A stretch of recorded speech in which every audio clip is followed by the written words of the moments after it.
For those real estate agents listening who might struggle getting a buyer rep agreement signed, I'll give a couple pointers as to how I would get these signed every single time, 100% of the time, even with family. We say introducing a hospitality bucket to your brand, doing things that make people feel good, being remembered, staying top of mind, having the first crack at something, getting referrals. Like, that's all making people feel good. But it doesn't have anything to do with the effectiveness of what the job at hand is, which is servicing your client as a fiduciary. Figured we could talk a little bit about that today. You sign somebody up for any kind of a service, literally step one is, okay, here's our orientation where I tell you, here's how this is going to work, here's what's going to happen, here's what you should expect. Every business in the world, no matter what industry, if you do it any good at all. You're essentially spending this 20, 30 minutes, whatever, establishing yourself as the expert very clearly. Any questions or any issues that I might have, you're going to pre-address them, even if that does create a little bit of a friction. Tell me, like, what could go wrong here? What could go wrong there? It makes me realize, oh, wow, there are these things that I could step on. I mean, it's a good thing I'm in this guy's office. You're establishing trust right out of the gate. And then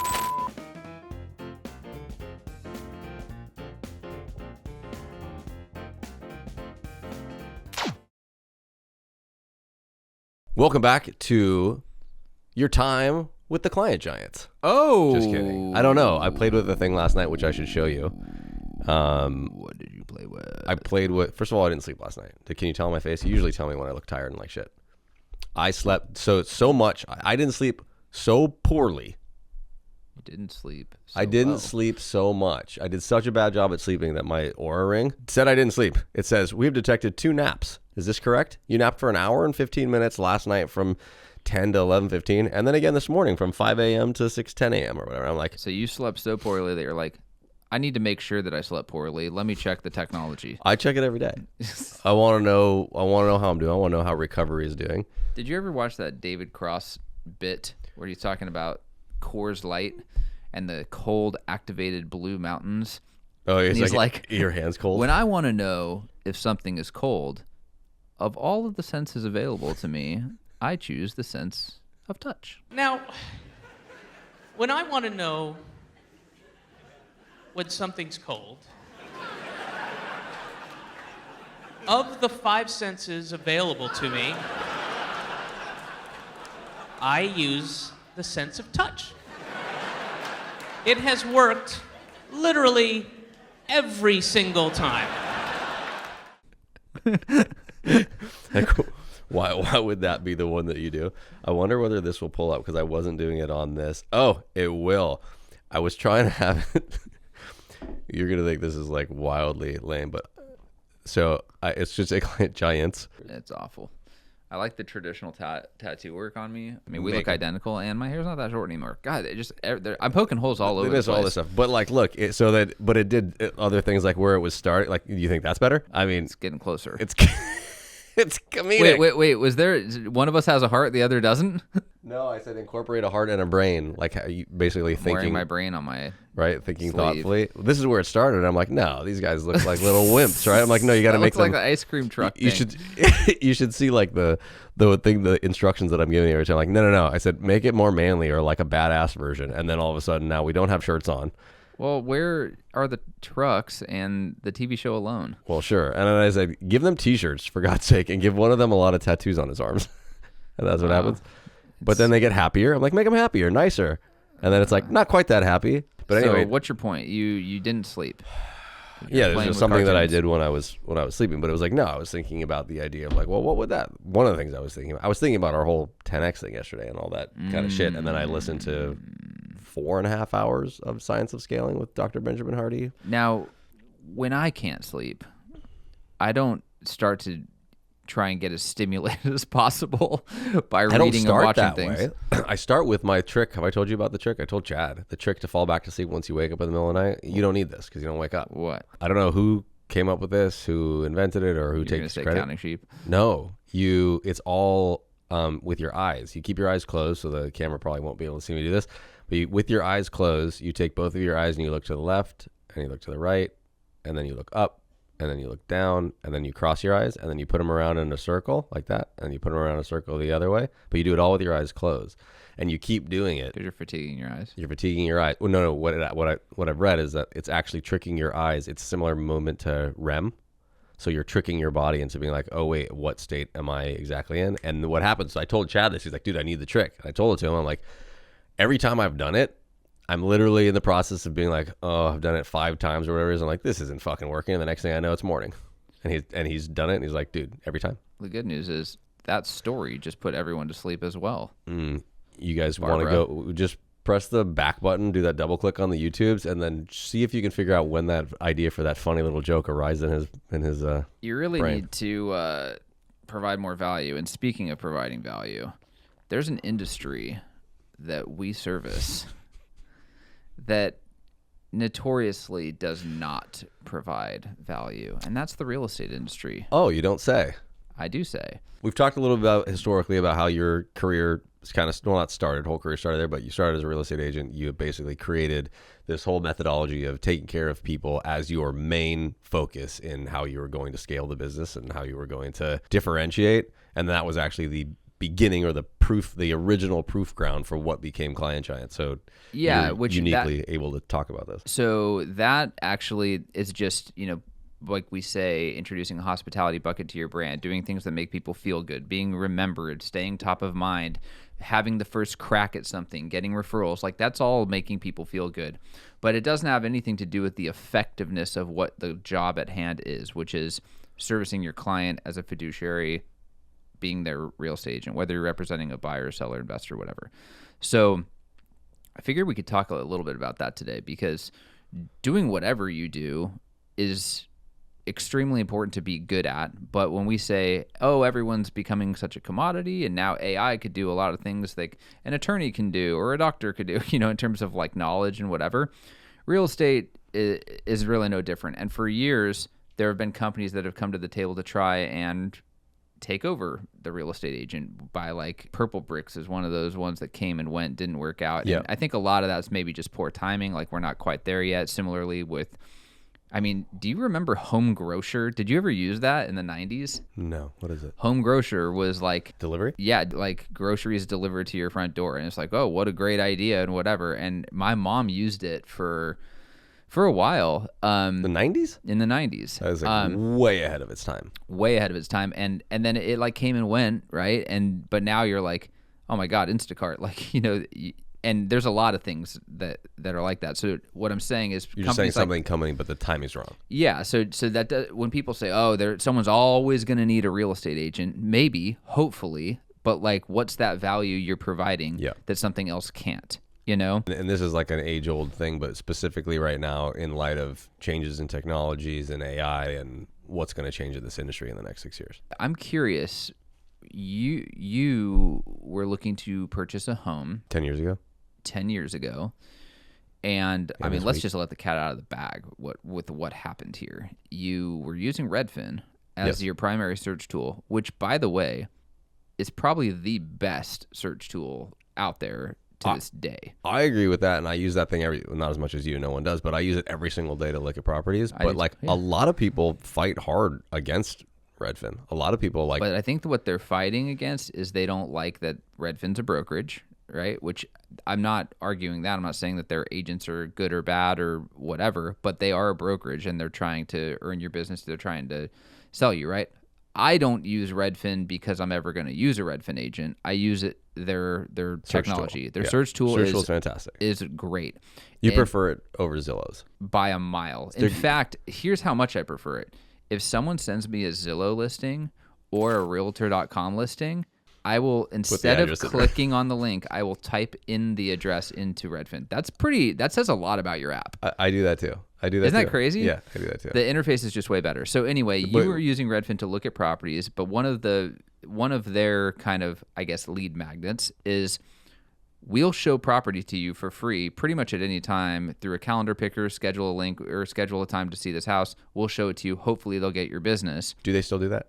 I believe they do, yeah. Yeah. So what they were doing at the time is they were employing people who were, I don't even think that they had their licenses necessarily, or that they had their license hung, but they had the ability to get into a lockbox and they could take you into the property. No, I think you have to be licensed for that. Okay, so maybe they're all licensed agents. But those weren't, they always set it up as like they're getting paid per door. Yeah, it's an employee model, yeah. Yeah, and they're not necessarily even going to be the one that at Redfin if you were to say, I do want to buy this. Like it's almost similar to like the SDR AE model. It's like, okay, this person can show it, then you can, if you want a buyer's agent, you get handed off to this person. And I don't know how it works to this day, so I don't want to speak to it too much. But the point is, The value you saw was A, in the search tool, in the app, and B, was someone who could unlock a door for you. Okay. Access, literally just access to see something that if I thought it was interesting on the platform, I wanted to be able to see it in person. I had absolutely no intention of necessarily working with that person until I realized that was shitty. And your wife was the one who said we need a real estate agent? No, what my wife said was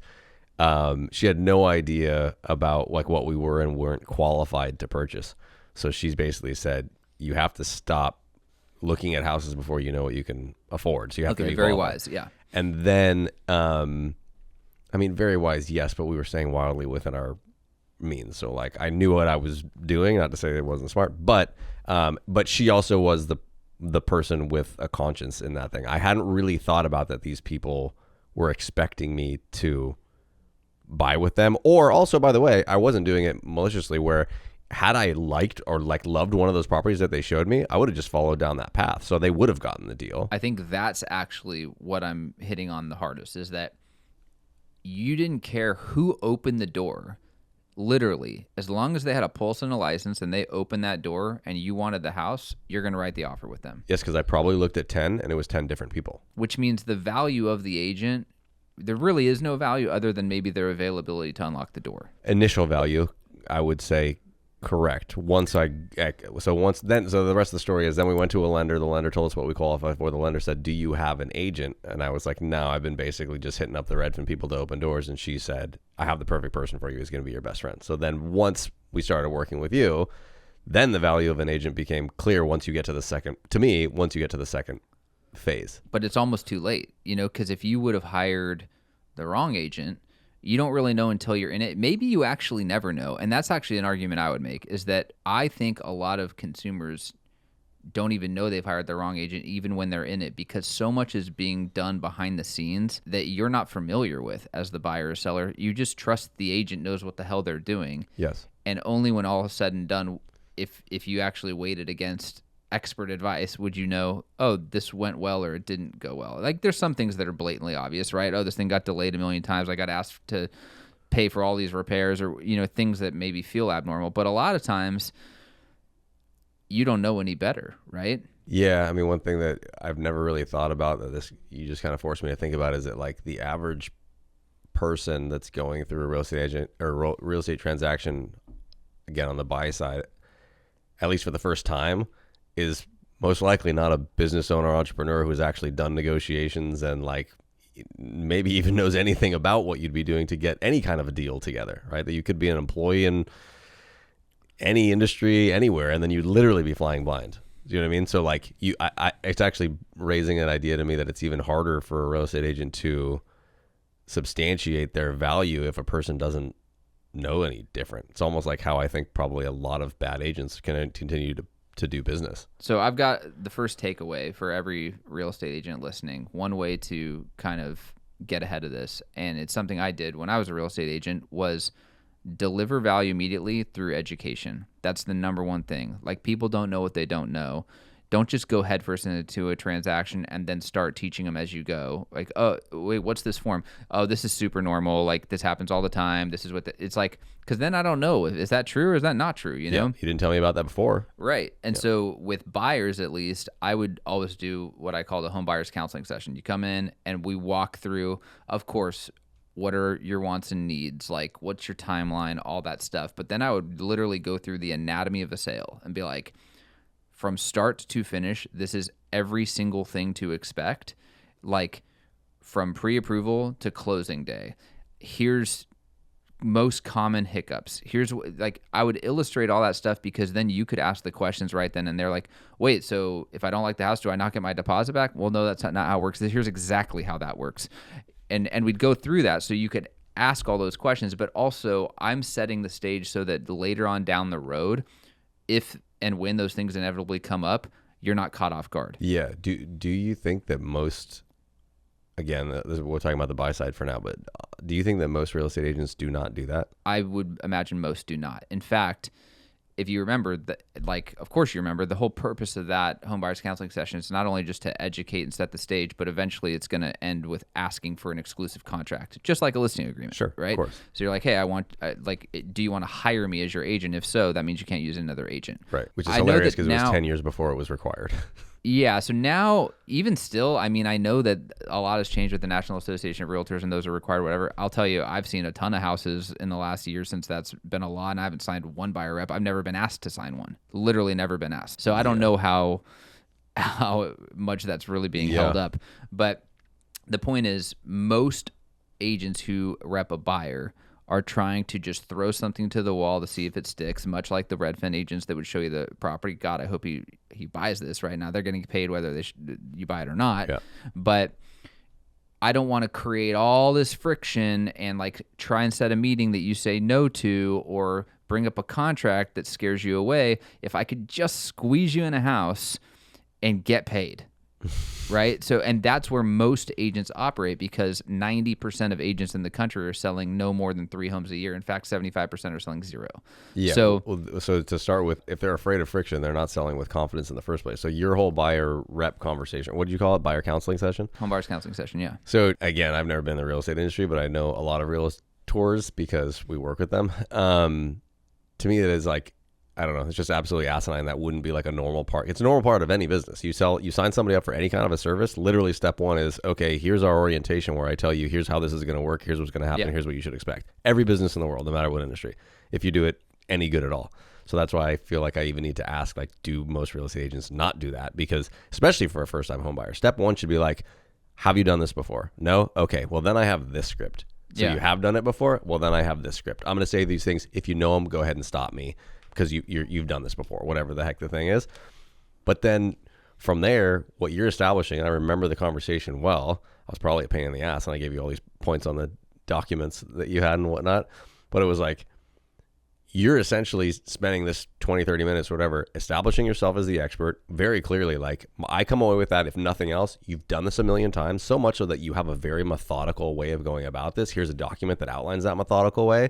I just feel comfortable. I just feel like, oh, dude, I'm in good hands because this person knows exactly how to do this. He's done it so many times. He's speaking with confidence. And he's like, literally, it's the same way you would sell something, not that you're actually selling, but like... through a process. It's a process. It's very clear. And you're also like, I wouldn't have like bitten it off bit by bit as it was happening, but you're essentially any questions or any issues that I might have, you're going to pre-address them, even if that does create a little bit of a friction. Tell me like what could go wrong here, what could go wrong there. It makes me like, oh wow, there are these things that I could step on. I mean, it's a good thing I'm in this guy's office, right? You're establishing trust right out of the gate, and authority, 100% authority, and then for you to then say, and here's the requirement. I'm going to start working hard for you starting day 1 today, myself and my rep, my buyer's rep. And so I need a commitment from you because I'm going to make a commitment to you, right? And here's what you sign. That, to me, that is a positive, right? That shouldn't be anything anybody should be scared of if they have presented the value that they're about to bring in the way that you did. Yeah, so for those real estate agents listening who might struggle getting a buyer rep agreement signed, I'll give a couple pointers as to how I would get these signed every single time, 100% of the time, even with family, because it was just part of the process. That I never made any exceptions. It's just, this happens every single time, right? So anyone who was reluctant on that, like, ooh, I don't know about exclusivity, which almost never happened because I just front loaded an hour of my time with education, right? So you either think I'm the guy or not. Right? If you feel like I'm not, then we're probably just disconnected on some other level, right? But yeah, it illustrates confidence because I'm willing to trade my time to go do all these things. All I'm asking in return is that you stick with me, right? I'm not willing to put in the work if not. I would expect the same. So with a vendor of ours, right? It's like, I want you to work hard, and I don't think you'll work at all if I don't commit to you. So why would I do that, right? Now, in the world of real estate, things have changed a little bit in terms of the transparency of commission on the buyer side, but this used to be published on the MLS on every single listing. And what was? The commission to the agent who procured the buyer. So on average, that would be 2.5%, let's say. But that's a completely negotiable number. It could be a fixed amount at $100. It could be a percentage. It could be anything that the seller and the listing agent have agreed to together.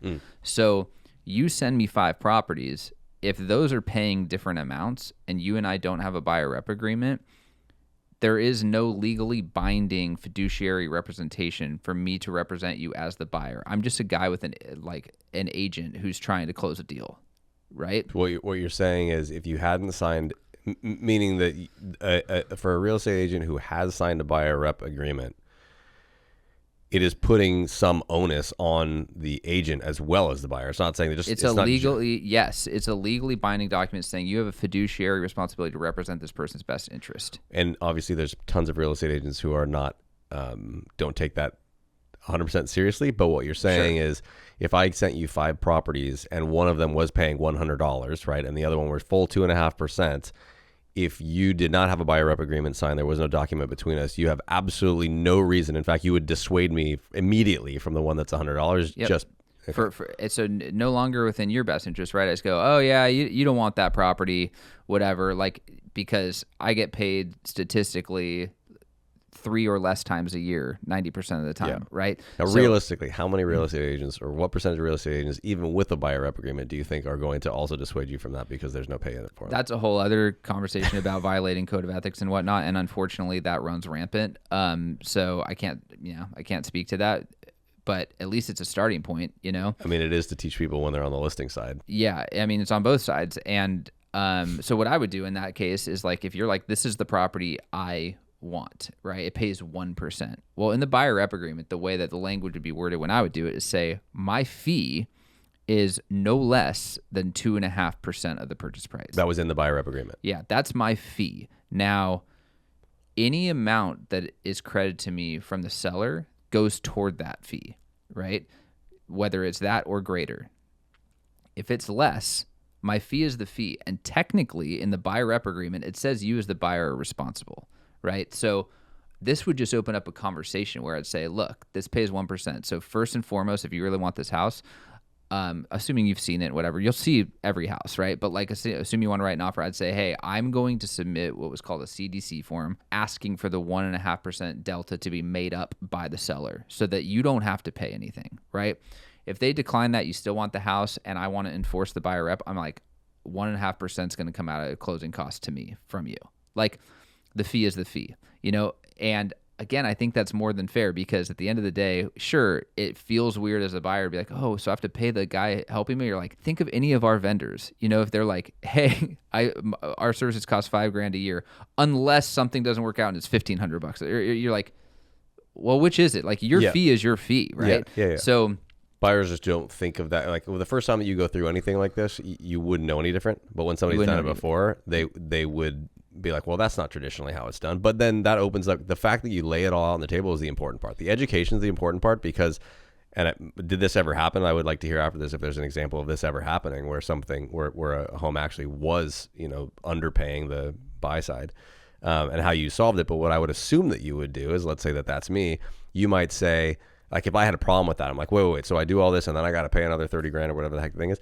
You might say, well, here's what we possibly do. Maybe in this case for this home, we take that into consideration that where you were going to offer here, take that into consideration. And our offers needs to be $30,000 if that's where your threshold is. I would actually do it differently. First off, back then the amounts were never that much. $30,000 as a delta to what was being offered. In fact, the delta almost never existed. If it did, it was usually 0.5%.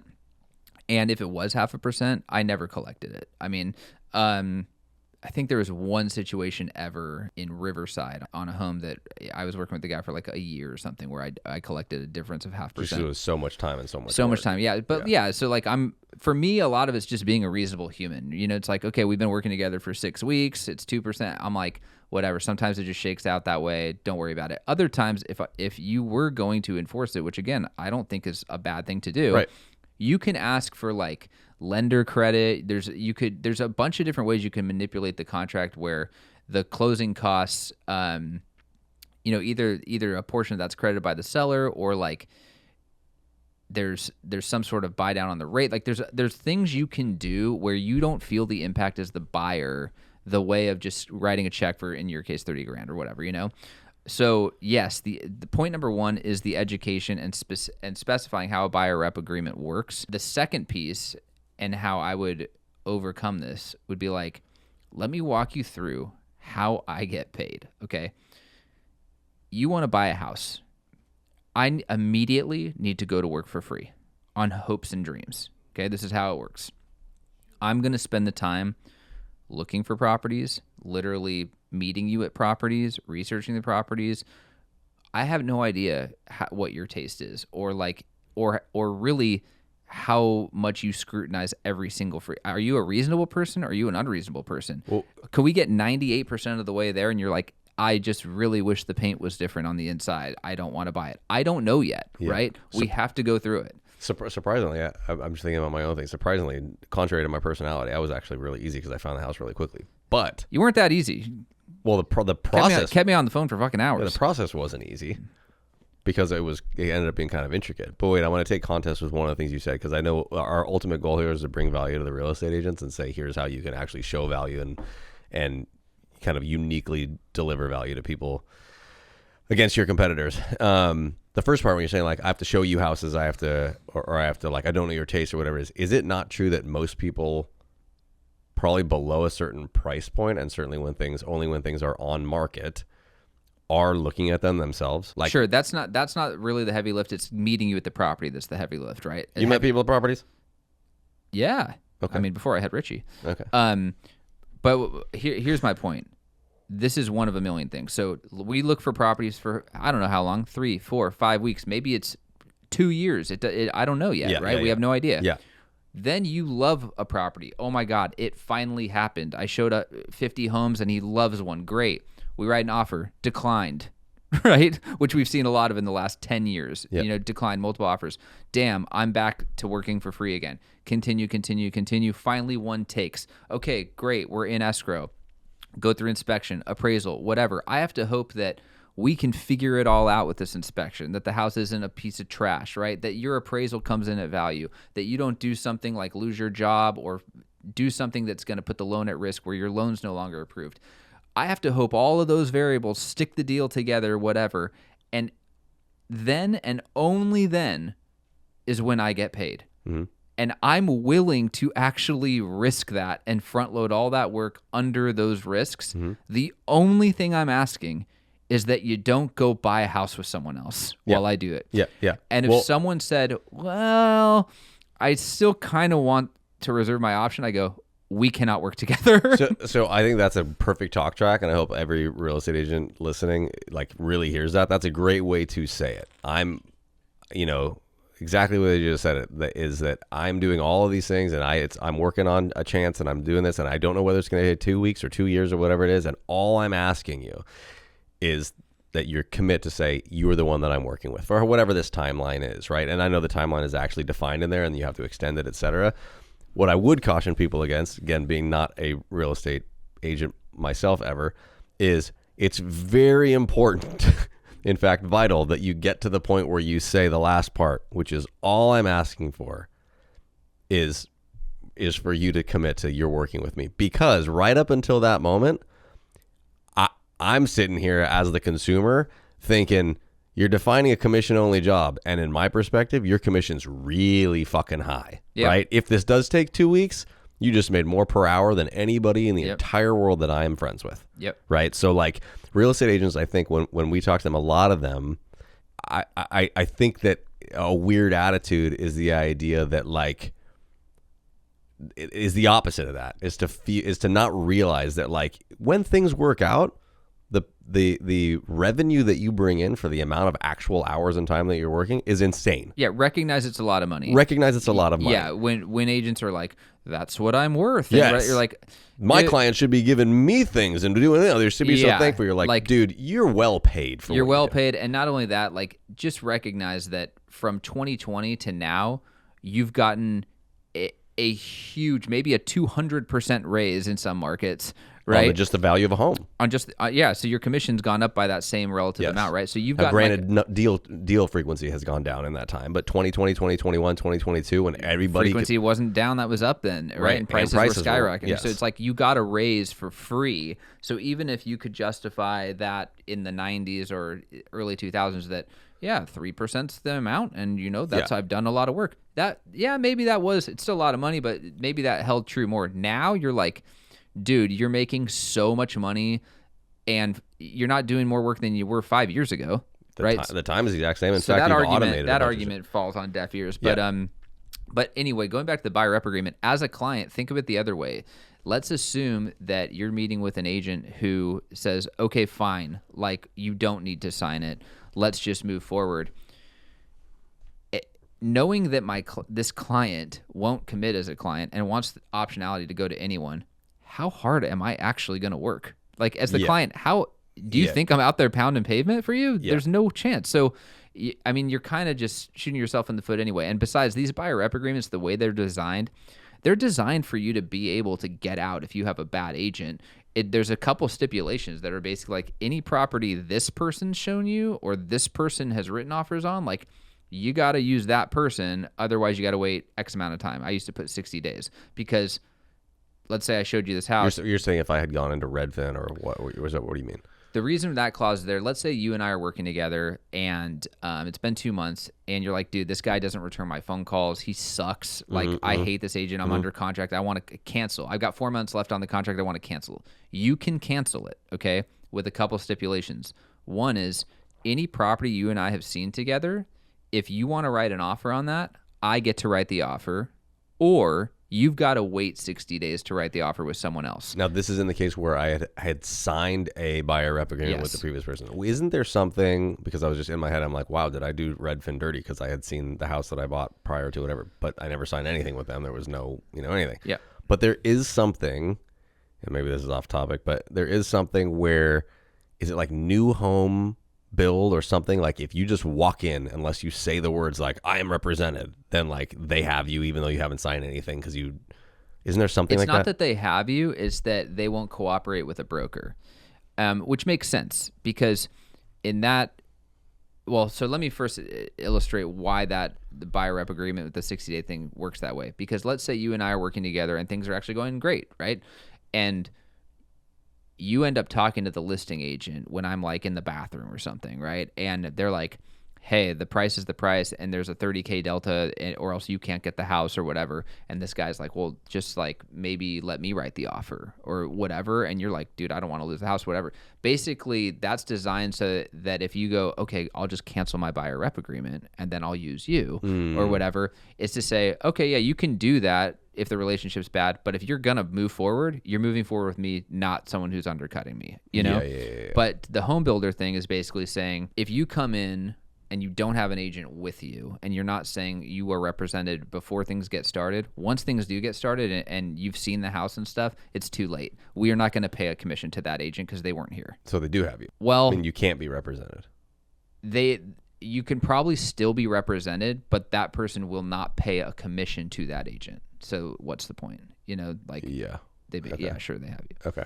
So the first one that we've established in terms of like one way to bring crazy amount of value is to know your worth day one. Start with education and make it really easy for them, both for like them feeling confident in your knowledge and be okay with that bit of friction. Because like if you're afraid of doing that, then I don't know at what point that awkward conversation happens when someone doesn't do it that way. Does it never happen? Like do they just like they're really just crossing their fingers until, I don't know, one of these bad situations where they go and find a house some other way, doesn't happen. I don't even understand how that works, but that's the first way to show a ton of value. Yes. Education, step one. Step two was, I think, the buyer rep agreement. Okay. Yes. Okay. And process. And three is don't be an order taker. So those 10 agents you went through with Redfin, the reason why you saw no value is because they most definitely are a commodity. It's literally, can you open a door now? That's your qualification. There's 10 of you.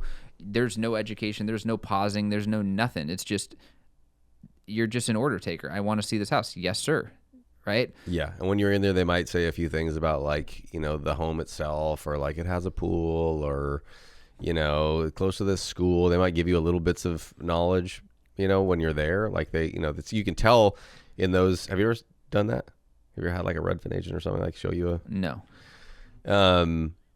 Yeah, they like give you little bits of information about it, I guess, as though any. I mean, I've had plenty of, so, I mean, there's the agent that walks in, right, and goes, first of all, it's not their listing. They just pulled up the MLS, right? And they're probably looking at a lot of this for the very first time. Sure. I probably know about more about it than they do. Yeah, they're probably just reiterating what you already know. Okay, so this is a 4-bed, 3-bath, 2,500 square feet, sits on a 9,000 square foot lot, right? Great, that didn't add any value. But an agent who actually does deliver value in the home might say things like, okay, you're on a big lot. You could actually add on to this if you want, but setbacks in this city are this. Couple considerations are this. Let's go look at the electrical. Okay, this panel looks like it's about 30 years old. This is something you're going to want to, starts to point out potential blind spots to you as the client where you're like, oh, wow, I feel like this person is knowledgeable and potentially has my best interest at heart. So you just did two things. One, you identified opportunity, right? You're identifying like based on this lot, you could, if you ever did want to, like, so you're assuaging a concern that's not that I might have about like, well, I've got a growing family. What if I want to do that? So you got ahead of that. One's an opportunity. The other one is like helping me foresee a potential problem. Yeah. And I think what I was always doing, or I think what I did best as a real estate agent was really defining terms in a contract and like bringing light to what they actually mean. And like, the age-old thing where people are like, this is the way we've always done it, or this is just how it is. There's so much of that in the real estate industry that lots of times these contracts are filled out incorrectly or have the wrong verbiage because of bad habits that have existed over time, that you actually open up the client to different vulnerabilities. And so I would always ensure those things get corrected. That's not actually what this means. This is what it means. And every step along the way, whether it's inspection, appraisal, whatever, always making the buyer or seller aware of what was happening in the process and giving them options as to which path do you want to go down. Here's what I would do and here's why. Versus just, that's just normal. Sign here, All right, cool. So that's real estate. Maybe we'll cover more of that down the road, but we've never actually covered it before, which is kind of silly. We could go a lot deeper with real estate. Yeah, we should. I mean, we should actually go deeper on it because we didn't touch on obviously the concern with AI doing a lot of the transactional stuff or being able to in the very near future. So what value you're bringing outside of just the contracts or even the questions being answered. Like those things do need to be addressed. Because when people say, oh, there'll always be an agent or there'll always be a financial advisor or whatever, that's a tricky thing to just say blindly without saying, well, here's why I'm going to really be defensible because this is the value I bring. The AI to this day at least doesn't. Well, yeah, not to mention everything that we went over today is on the more like technical or tactical level about the role that you have as a real estate agent, but like realizing in every step of the way that it's the most emotional decision for a primary anyway. That's the most emotional decision that anyone's ever going to make. That's like the entire other side, not to be too on the nose with what we do at Client Giant, but like,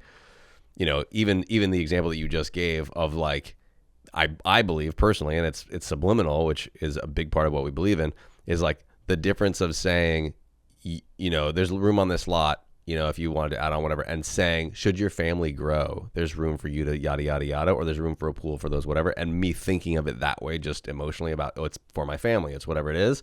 That's a totally different way to approach the way somebody feels about it. So we will continue down real estate. As always, like, subscribe, make the comments, ask us stuff. And then also, if there's a single person that has gotten all the way to this moment right here at the very, very end, tell us whether we should be Who Cares or we should be the Client Giants.